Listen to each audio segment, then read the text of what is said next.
Welcome to the already third podcast from the series about how to solve B2B pricing challenge today or now without the pain tomorrow. And actually, I'm going to elaborate a bit more around the Magic B2B Pricing Formula.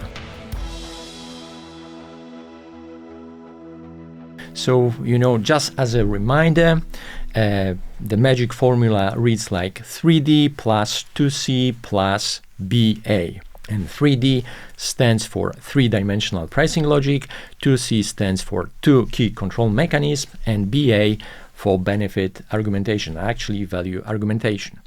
And as last time I was elaborating, for a long time I did not believe in the magic, especially in the pricing space, because this is the very rational area. But over time, when I was doing the projects, I realized that actually there is some magic.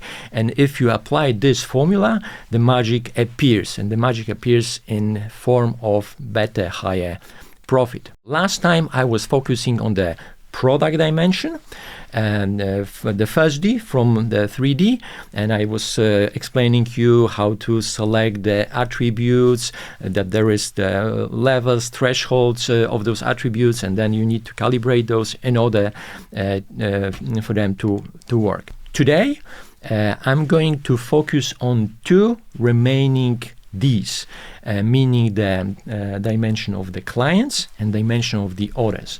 So client dimension and order dimension. And I will elaborate on them together because even sometimes those two dimensions are linked or clustered together.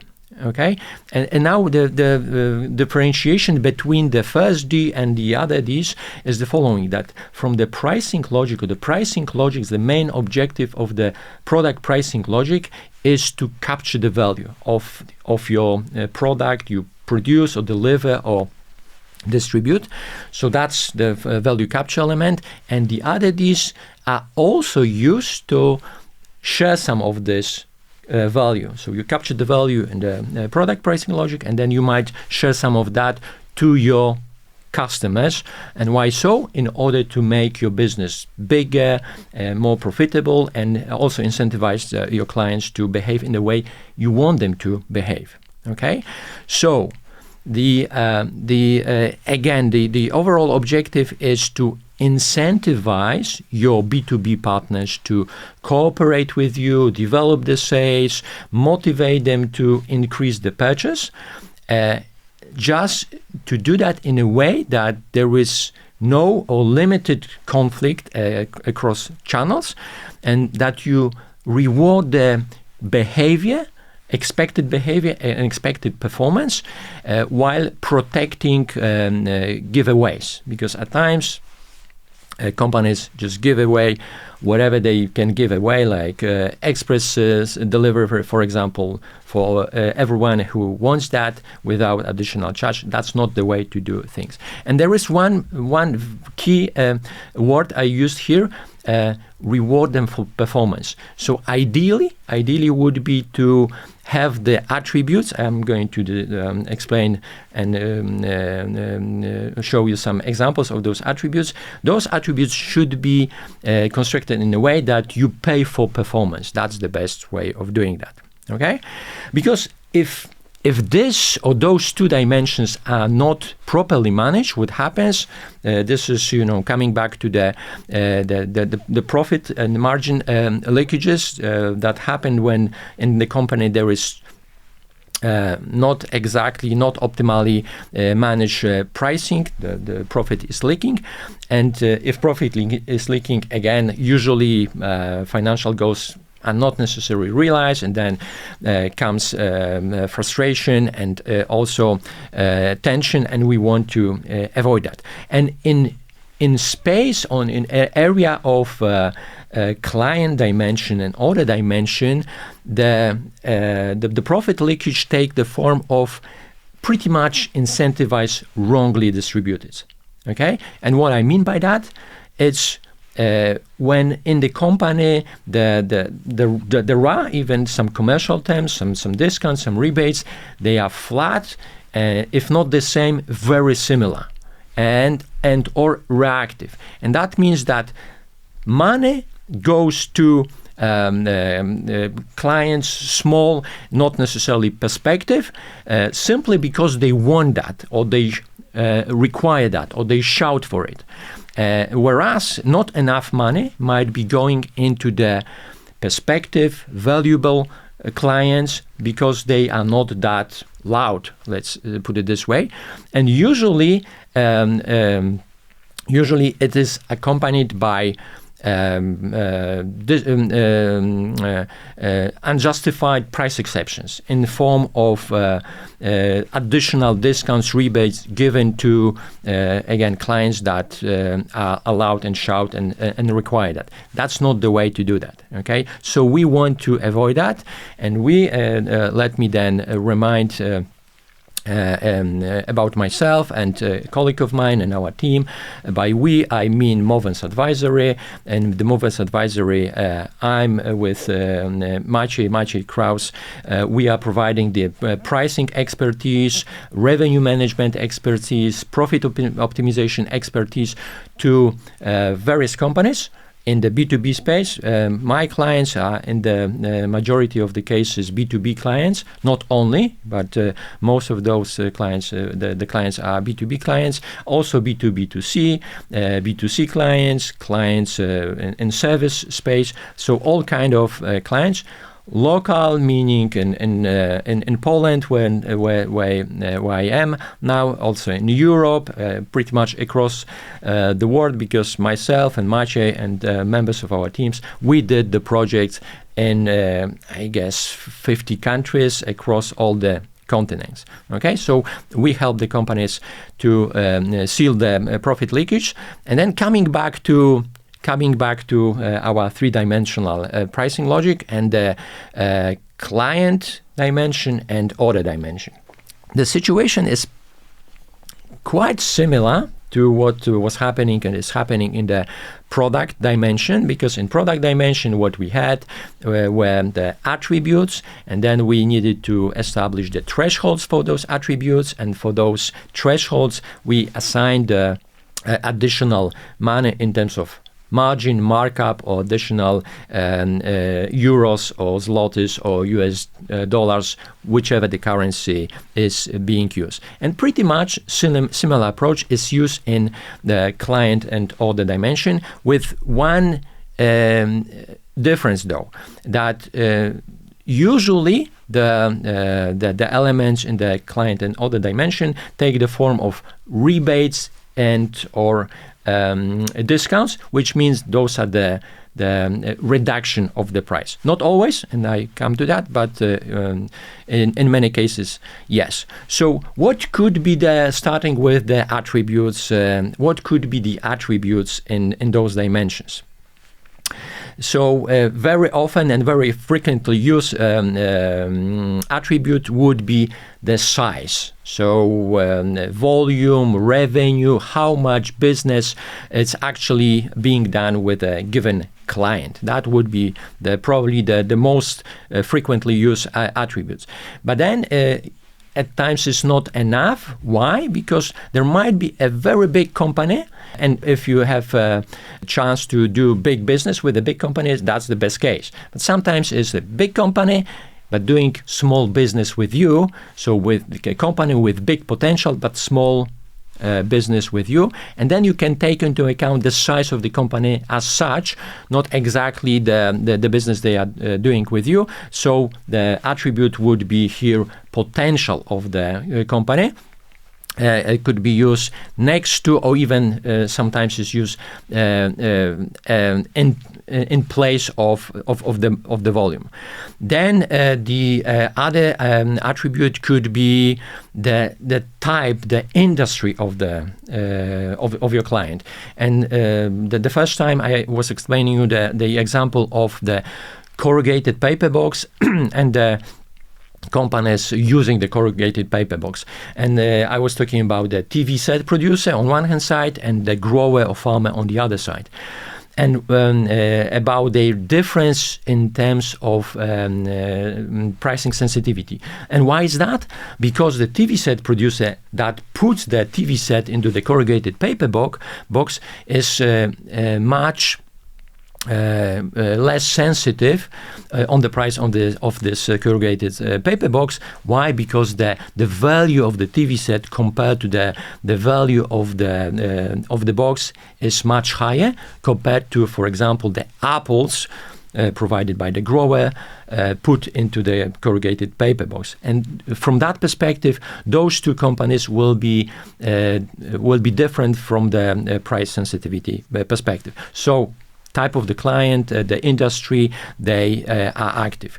Then the differences or the attributes that could be used taken into account would be the geography, because there might be differences in the willingness to spend money in Poland, in Germany, in France, in other countries in Europe, but also between continents, if the company is active across many countries. So the geography regarding the continents, the countries, or even the regions within the countries. So there might be differences between north and south and east, west, and that's to be taken into account.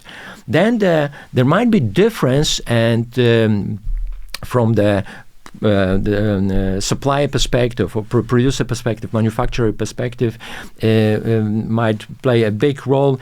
What they buy, I mean, which type of products they buy, those with the low margin or maybe mid or average margin or higher margin. And you would like your customer to buy across all the margin levels, and if possible, even the higher margin products. So you can incentivize the mix of the product your clients buy from you. Then you can also have things like the payment terms, the length of cooperation, the loyalty of the clients, how professional they are in terms of procurement or purchasing. Do they have a specialist in there? Do they have a good overview about the competition or not so? And from that perspective, you can differentiate the rebates, discounts you give to them. And also, they might have some special requirements regarding the quality that you deliver and the delivery as such, so regarding the logistics you provide. So those would be the examples of the attributes to be used for the client dimension. And then in the order dimension, typically, you might also have the element of volume, but volume for a given order. So that could be the attribute. Then the delivery moment, is it working days or maybe weekends or maybe bank holidays? That could lead to differentiation. And the lead time as such, is it within 1, 2, 3, 5 days? 2 weeks. The transport distance, is it within 50 kilometers, 100 kilometers above? Or packaging, if your clients require some special wrapping, packaging, or some special preparation of what you deliver, that could be something you differentiate. Or additional services, like, for example, unloading at the delivery spot. Or coming back to the volume of the order, is it multiplication of defined units, like multiplication of number of packages or pallets or trucks, or is it half of the truck or 3/4 of the pallet? That could play a role. And in first place, whether the amount, the volume is above the minimum order quantity or below, because that might also influence the level of incentive you give to those clients. And the incentives are, again, in forms of the rebates or discounts. Ideally, but this is not the very fixed rule.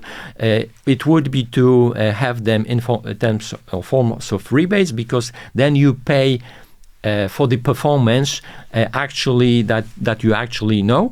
But at times you use also the discounts, because the discount, this is something that is reducing the price exactly in the moment of sales without the need to wait for the end of the evaluation period, being that quarter, half a year, or a year. Okay, so those would be the examples of the attributes to be used, and then the next steps goes very similar to what we discussed in the product dimension. So those are the attributes. How many? Again, not too few, not too many. What does it mean? I would say between 5 and 8. For even for those two dimensions, client and other dimension.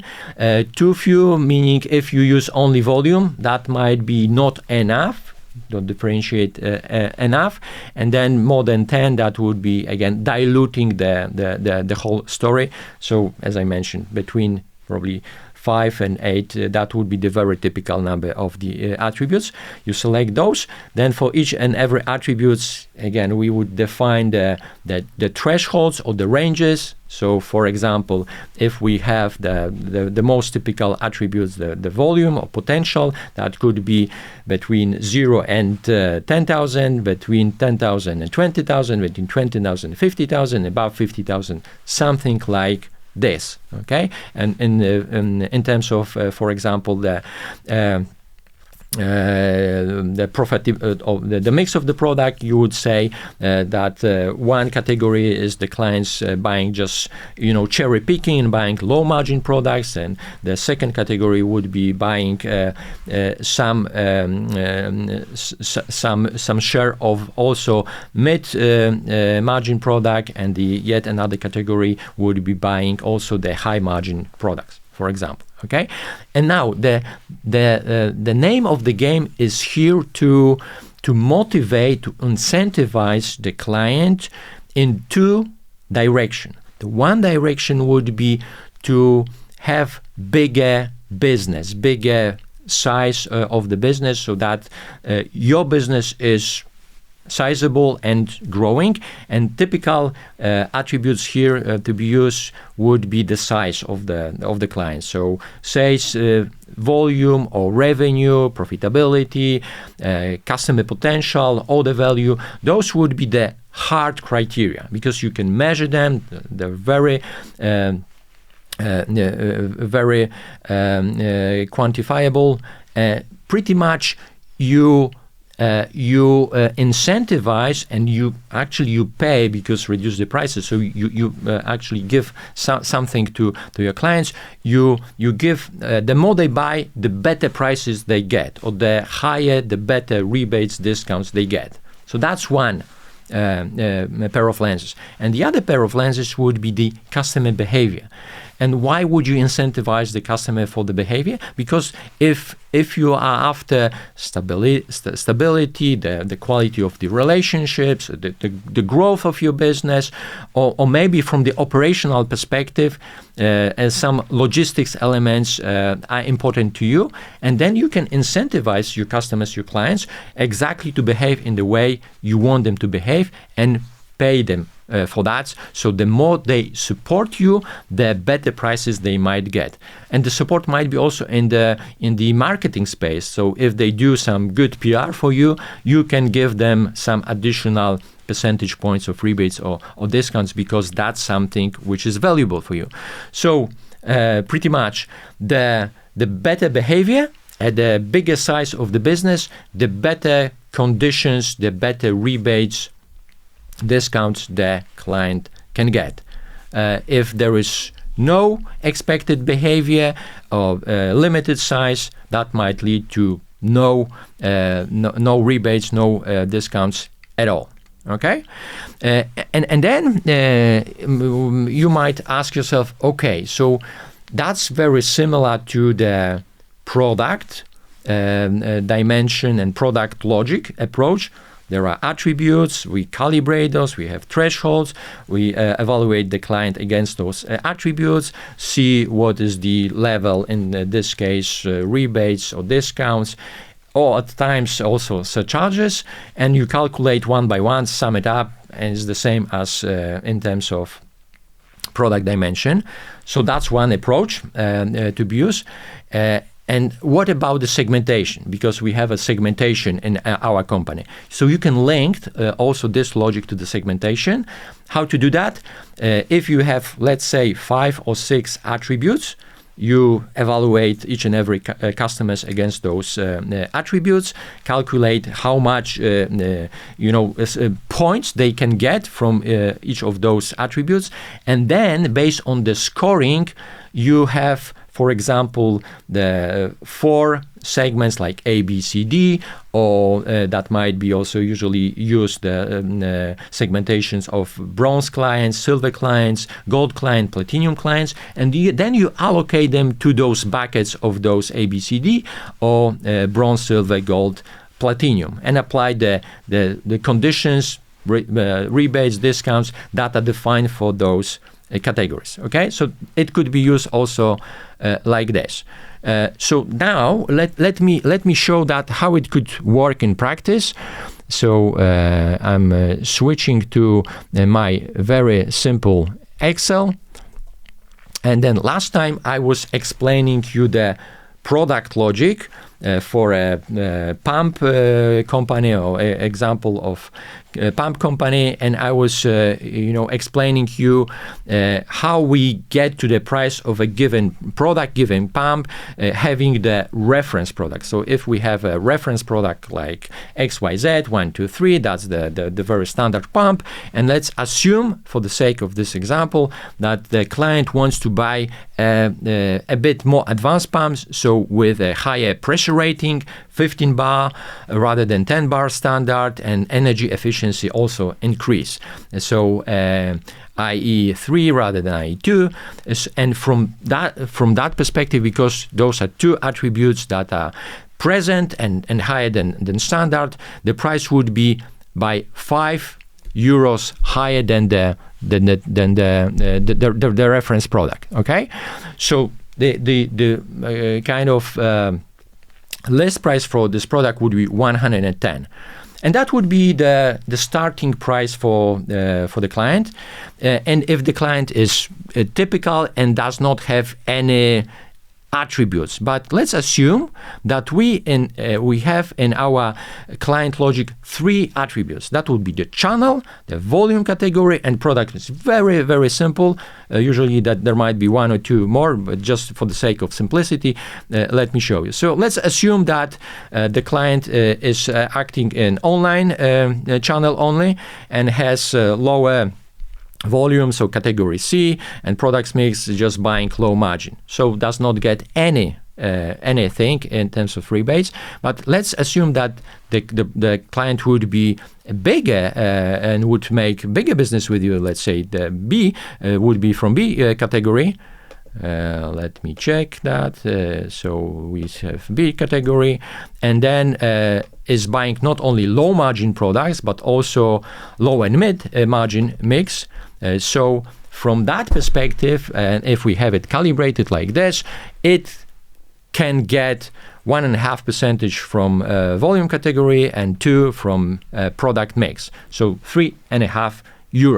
Okay, and let's assume that for a given order, they would buy more than limited volume. So instead of below 10, more than 10, let's say 20 or something between 11 and 100. And for that, they would get also additional rebate too.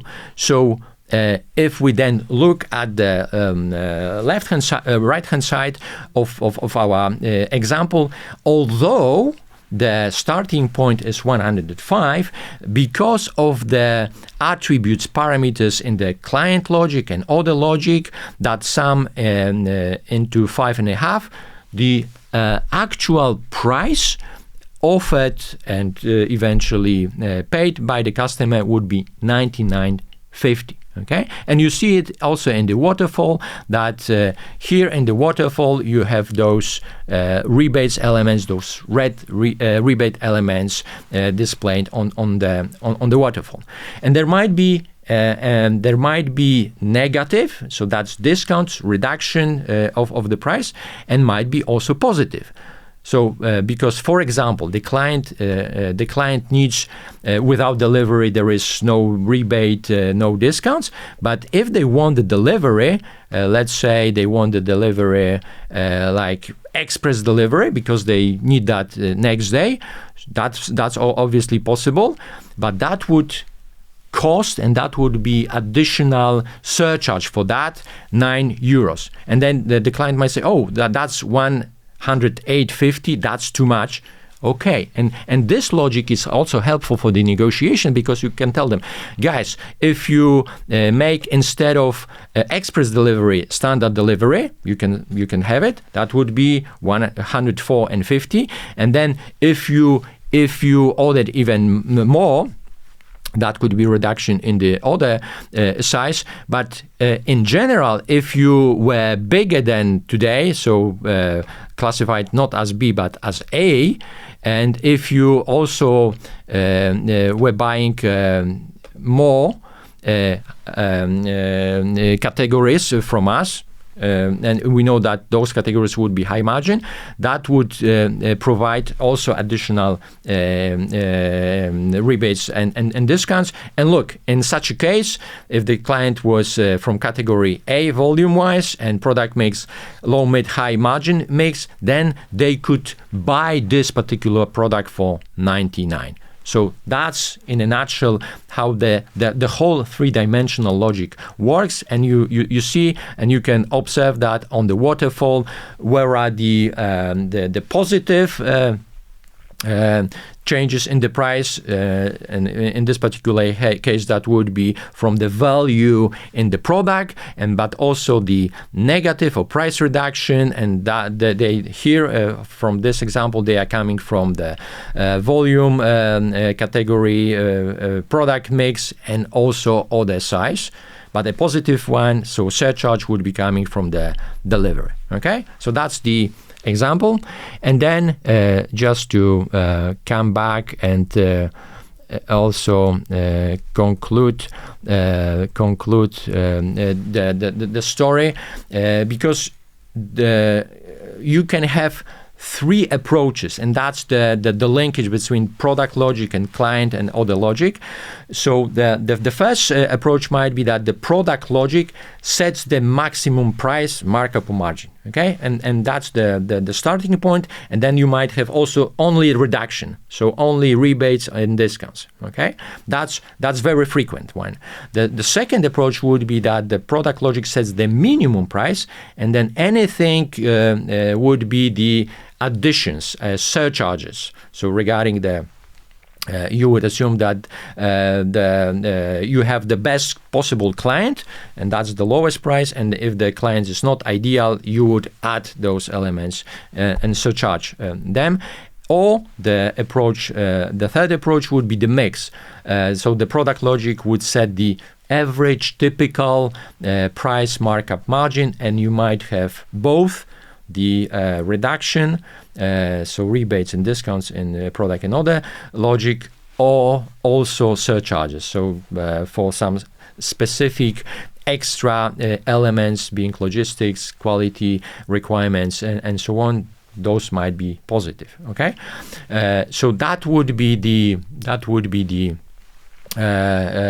summary of those three logics. So pretty much by that we covered the first element of the magic formula, so 3D elements. I've gone through all the dimensions: product, client, other dimension, last time and today. So next time what I'm going to do is I will be focusing on the mid part of the formula, so 2C, and I will explain you two key control mechanisms to be used and applied, and how to do them. In the meantime, should you have any questions or any comments or some something is bothering you, but you are special, and I know that all the companies are special, and you should, or you would like to bounce off some ideas with me, just get in contact, use my email address or LinkedIn, or if you want, you might even call me under my mobile number, and let's discuss. For today, that was it. Thank you very much, and stay tuned, because next time that would be equally interesting about two control mechanisms. So see you next time.